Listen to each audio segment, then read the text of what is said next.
In this video, I'll demonstrate how to change policy assignments for multiple users in the Microsoft Teams Admin Center. To get started, open the Microsoft Teams Admin Center at admin.teams.microsoft.com. Then select Users, followed by Manage Users. This grid shows a list of active users in your organization. Select any user for whom you want to change policy assignments. Alex Wilbur in this case. But you can also select multiple users to edit, like Megan Bowman and Lynn Robbins. And then select Edit Settings to change policy assignments for all of them at one time.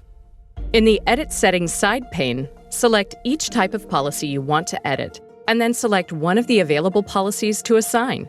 For example, in Meeting Policy, I'll select Restricted Anonymous Access to assign it to the chosen users.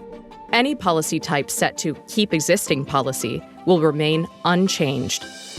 Once done, select Apply to save your changes. Now, Alex, Megan, and Lynn all have the meeting policy Restricted Anonymous Access assigned to them. To learn more about using the Microsoft Teams Admin Center to manage policy, see our documentation on Microsoft Docs.